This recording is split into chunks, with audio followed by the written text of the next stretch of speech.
I must confess that preaching makes me nervous. As an introvert, I would much rather say nothing than to say something. So for me to be a presider and to preach on a regular basis is always a little bit nerve-wracking.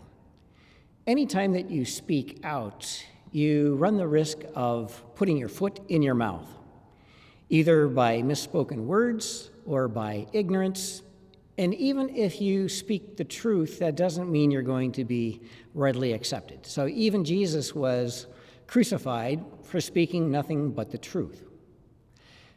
So for me to overcome my internal resistance requires some underlying motivation. And in many cases, it's a case that I have a desire to share the good news of the gospel with other people. But sometimes the motivation that I question whether or not it's truly the Holy Spirit putting my pot on to boil, or if it's my own underlying desire to be the devil's advocate from time to time. And I say that because today I'm particularly nervous about what I'm going to preach about. It would be very easy for me to preach about today's gospel, where St. Thomas is this wonderful example of faith. And I've spoken about Thomas as a role model for us and his great virtue in the past. But today is also known by the church as Divine Mercy Sunday.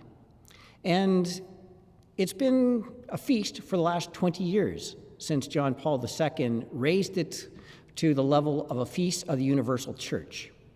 And in the last 20 years, occasionally I'd hear comments from people asking why I, as a pastor or as a priest, didn't speak more about Divine Mercy Sunday. And I'm not the only priest that I've heard this from. I've spoken with other priests that hear comments from people asking why we don't do a more public display or pray the Divine Chaplet together as a parish community. And the implication or the interpretation that some of us priests have is that we're somehow lesser Catholics because we don't embrace and extol the virtues of this piety. Are we lesser Catholics? Well, if you think of Catholicism as only subscribing to a very particular piety or devotional practice, then maybe we are lesser. But if you think of Catholicism as universal, then it might be a case that we embrace that, where we're appreciating that our understanding and concept of God is always an approximation, that God is much bigger and broader than any one particular devotional practice. So one of the things that I have as a concern about Divine Mercy Sunday and the Divine Chaplet as a whole is the possibility of misinterpretation and the attitude that comes across with the wording of the prayers.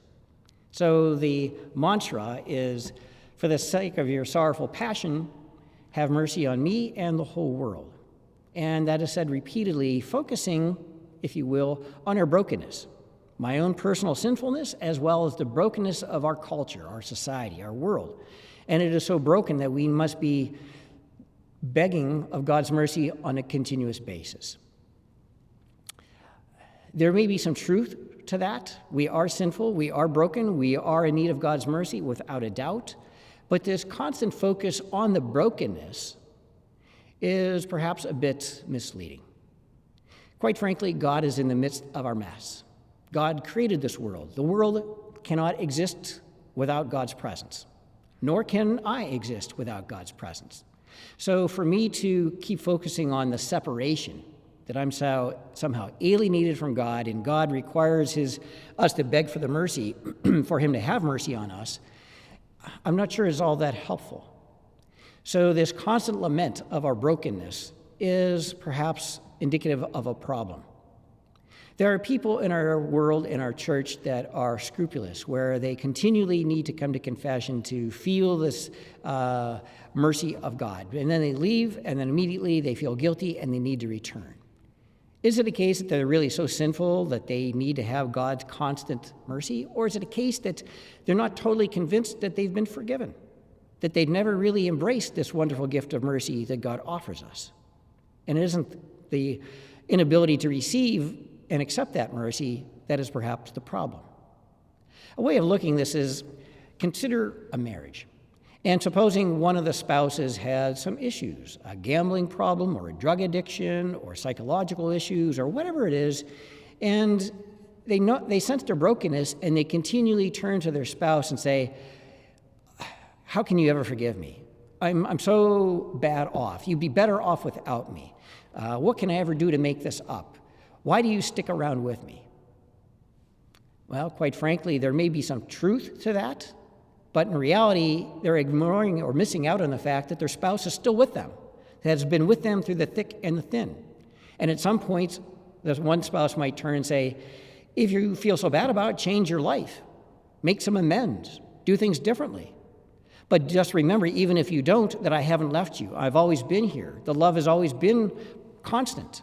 So stop acting as if I'm gone, that I've never been here for you. So our constant lament with the divine chaplet can be a bit problematic, I think. The other issue I have is regarding the indulgences that people are looking for as part of the Divine Mercy Sunday.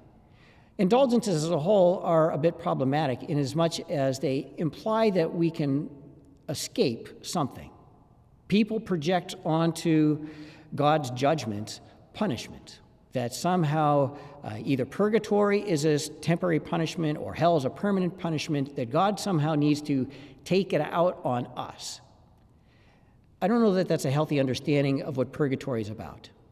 If we believe that purgatory is about our growing spiritually and reconnecting with God and healing and reconciling of our relationship, that is something that is positive and indicative of growth.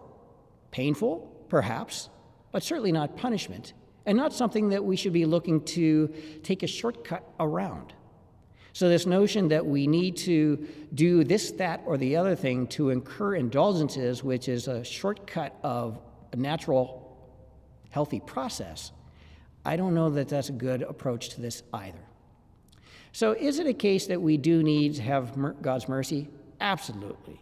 We are sinful. We do need to be healed. We do need to be reconciled. But part of that reconciliation is accepting of the healing and not simply continually begging for salvation. So even though we can continuously and deservedly ask and thank God continuously for God's mercy, the most important piece is accepting that mercy.